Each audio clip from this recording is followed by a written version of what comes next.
अब हमारे पास जो सेकंड आ गया है कि उसके अंदर हमारे पास पूछ रहे हैं कि वेंट्रिकल्स आपस में वेंट्रिकल्स के साथ कैसे सेपरेट हो रहे हैं, ठीक है, उनका सेप्टम क्या होता है। तो अब हमने याद रखना है कि जैसे ही हमारे पास ये हमने डायग्राम देखनी है, ठीक है, जैसे ही हम देखते हैं कि जो हमारे पास एम्ब्रियो उसके अंदर मस्कुलर वो हमारे पास जो एम्ब्रियोलॉजिकल डिवेलपमेंट है उसके अंदर हमारे पास मस्कुलर इंटरवेंट्रिकुलर सेप्टम है वो डिवेल्प होता है, लेकिन हमारे पास इंटरवेंट्रिकुलर फोरामेन होता है। अब वो कैसे क्लोज होता है, एओर्टिक पल्मोनी सेप्टम ये है, ठीक है, एओर्टिक पल्मोनी सेप्टम है, ये रोटेट होगा,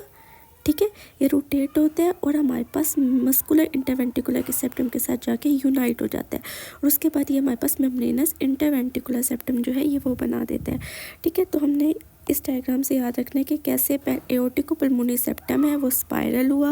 वो रोटेट हुआ, वो हमारे पास मेम्ब्रेनस के साथ मस्कुलर के साथ जाके बाइंड हुआ और उससे मेम्ब्रेनस पोर्शन बना दिया। इस वेंट्रिकुलर पोर्शन से जो हमारे पास मोस्टली क्वेश्चन आता है वो ये आता है कि हमारे पास मेम्ब्रेनस सेप्टम का आता है कि ठीक है वेंट्रिकुलर सेप्टल डिफेक्ट इसके अंदर होता है, ठीक है। तो वेंट्रिकुलर सेप्टल डिफेक्ट होता है ना, वो कौन से पोर्शन में होता है, वो कहते हैं मेम्ब्रेनस में होता है या मस्कुलर में होता है, तो वो हमारे पास मेम्ब्रेनस पोर्शन के अंदर होता है। अच्छा, outflow track formation, outflow track formation से आता है कि ये किससे बनते हैं, तो ये न्यूरल क्रस्ट सेल की माइग्रेशन से बनते हैं, ठीक है। अच्छा, उसके बाद हमारे पास वॉल डेवलपमेंट होता है, वॉल किससे बनते हैं, ये हमारे पास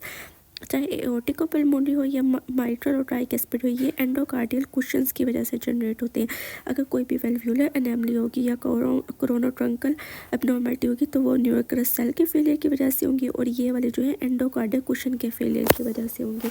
अच्छा, एओर्टिक आर्ट डेरिवेटिव्स है, ये हम एम्ब्रियोलॉजी जब करेंगे ना तो उसमें अच्छे तरीके से कवर करेंगे, लेकिन इसके अंदर जो पूछा गया है कि यहाँ से भी हम देख लेते हैं, इसमें सिर्फ वेसल्स का बताया हुआ है, वहाँ पे हम इसकी मस्कुलर करेंगे, हम इसका कार्टिलेज देखेंगे और इसके अलावा हम जॉइंट इसके साथ कौन सी इन्वॉल्व है, नर्व कौन सी इन्वॉल्व है, वो सब करेंगे। अब फर्स्ट पार्ट जो है उसकी मैक्सिलरी आर्टरी है, सेकंड का स्टेपिडियल और हाइड आर्टरी है, थर्ड कॉमन कैरोटिड आर्टरी और proximal part of internal carotid है, फोर्थ जो है लेफ्ट साइड पे एओर्टिक आर्च है और right proximal part of right subclavian artery है और सिक्स जो है proximal part of pulmonary arteries और ductus arteriosus है।